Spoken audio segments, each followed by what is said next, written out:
Good day, Philippines! Good day, world! I am Cristala Agres, your news anchor for today. For our top stories, what was the League of Nations? League of Nations play it safe. Dispute solved by the League of Nations. Larger efforts by the League of Nations. And why did the League of Nations fail? For the details, here are the reporters. What was the League of Nations? Here are Canilio and Cardenas for the report. To answer what was the League of Nations, we need to look at its origin. So, on January 8, 1918, speaking before the United States Congress, President Woodrow Wilson introduced the idea for a peacekeeping organization in his 14-point speech.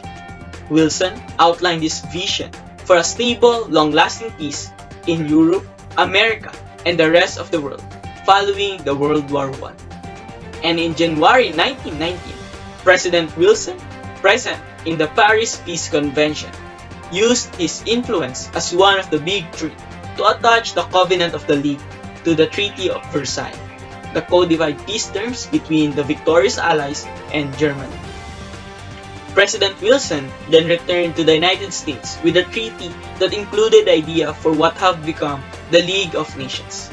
However, the ratification of the said treaty is faced with opposition in the United States Congress, led by Republican Congressman from Massachusetts, Henry Cabot Lodge, as he believed that both the treaty and the League undercuts the United States' autonomy in international matters. Contrary to the struggle of President Wilson in convincing the United States Congress to ratify the Treaty of Versailles, the idea of the League of Nations was more welcome in other countries. Under the leadership of Lord Cecil, the British Parliament created the Fillmore Committee and an exploratory body and announced support for it.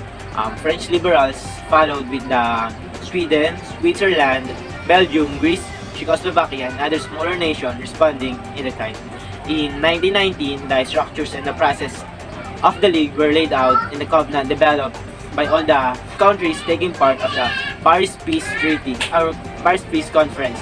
The Leagues began organizational works in the fall of 1990, spending its first 10 months in the headquarters on London before moving to Geneva. The Covenant of the League of Nations went into effect on January 10, 1920, formally instituting the League of Nations. By 1920, 48 countries had joined, and ironically, the idea of League of Nations was proposed by President Wilson, but the United States never joined the League. As a peacekeeping organization, some of the League's goals was to prevent wars through collective security and disarmament, settling international disputes through negotiation, arbitrary, and improving the civil rights around the world, like labor conditions, human trafficking, treatment of native inhabitants, prisoners of war, and the global health. The League also mediates, talk about the territorial disputes, settling those conflicts peacefully. And the League was a way of checking up one another and making sure the people around the world had a better quality of life. League of Nations plays it safe. Here are Kasitsid and Atirado for the details. League of Nations plays it safe. The League struggled for the right opportunity to assert its authority. Sir Eric Drummond was the first Secretary General of the League. In organizing the Secretariat, he struck out in a completely new path. He and his French and US deputies built up a strictly international institution in which it was understood from the first that all officials were to act independently from their own national authority. Secretary General Sir Eric Drummond believed that failure was likely to damage the burgeoning organization, so it was best not to insulate itself into just any dispute. This is the reason why they are not involving in just any dispute and conflict resolution.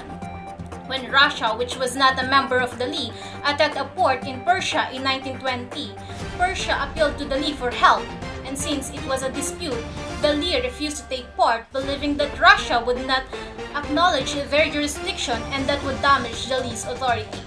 This is an example that the League is playing safe, and they will not do anything that will damage their power and authority. Some European countries had a hard time handling over autonomy when seeking help with dispute. However, the League of Nations had no choice but to get involved.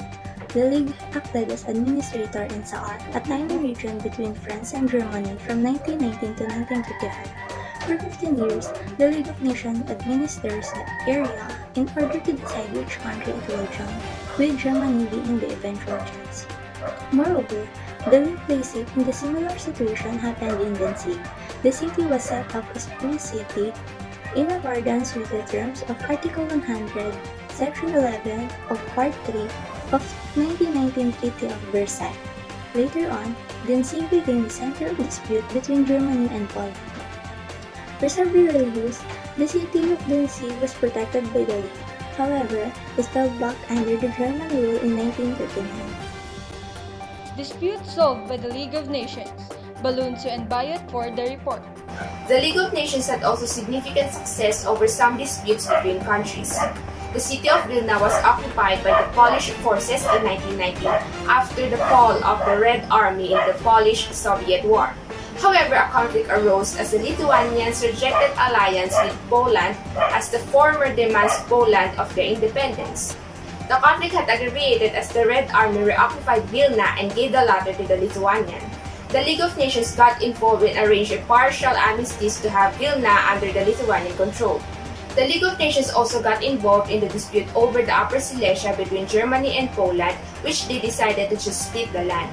The conflict over the Åland Islands between Finland and Sweden, which was decided by the League that the island should remain a part of Finland but governed autonomously. They also got involved in the disputes between Hungary and Romania in the Treaty of Trianon, in Finland and Russia in the Winter War, wherein Soviet was expelled from the League after attacking Finland. The dispute between Yugoslavia and Austria, a border dispute between Albania and Greece, and also a fight between France and England over Morocco. In 1923, following the murder of the Italian General Enrico Tellini and his staff within the borders of Greece, Benito Mussolini retaliated by invading and bombing the Greek island Corfu. Greece requested for League's help, but Mussolini refused to work with it. The League was left on the sidelines, watching as the dispute was solved instead by the Conference of Ambassadors, an allied group that was later made part of the League. The incident at the Petrich followed 2 years later. It's unclear precisely on how the debacle in the border town of Petrich in Bulgaria started, but it resulted in the death of Greek captains and retaliation from Greece in the form of invasion. Bulgaria apologized and begged the League for help. The League decreed a settlement and accepted by the both countries. Larger efforts by the League of Nations. For the report, here are Agres and Alcaraz. Larger efforts by the League of Nations. Other League efforts include the Geneva Protocol devised in the 1920s to limit what is now we understand as chemical and biological weaponry, and the World Disarmament Conference in the 1930s, which was meant to make disarmament a reality but failed after Adolf Hitler broke away from the conference and the League in 1933. In 1920, the League created its Mandates Commission, charged with protecting minorities. Its suggestions about Africa were treated seriously by France and Belgium, but ignored by the South Africa itself. In 1929, the Mandates Commission helped Iraq to join the League. The Mandates Commissions got also involved in the tensions in Palestine between the incoming Jewish populations and Palestinian Arabs. Though any hopes of sustaining peace, there was further complicated by Nazi persecution of the Jews, which led to a rise in immigration to Palestine. The League was also involved in the Calabria Pact of 1928, which sought to outlaw war. It was successfully adopted by over 60 countries that put to the test when Japan invaded Mongolia in 1921, and the League proved incapable of enforcing the pact. The report of Permanent Mandates Commission has drawn this body in as the fourth opponent in the conflict of interest. In the meantime, the government's officials in the Palestine are doing their best qualified to cope with the complex situation when given a free hand to do so, and had to content themselves with the role of empire and thus becoming increasingly unpopular with both sides. Why did the League of Nations fail? Here are Brusola and Beltran for the report. Eventually, the League of Nations failed as World War II broke out and the United Nations were endorsed.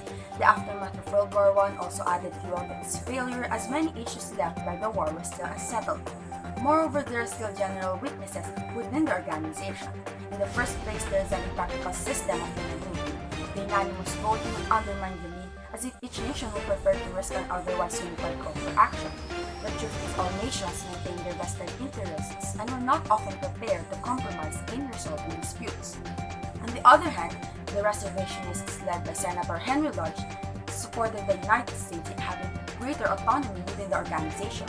However, League President Wilson refused to compromise even as Senator Lodge attained a Senate majority. Hence, the US had a denied entry into the organization.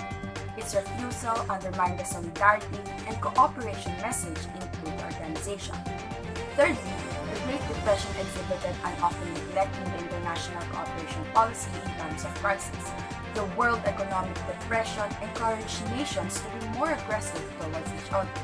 Most countries adopt isolationist policies to protect their internal economies that contributed damage to the League's reputation.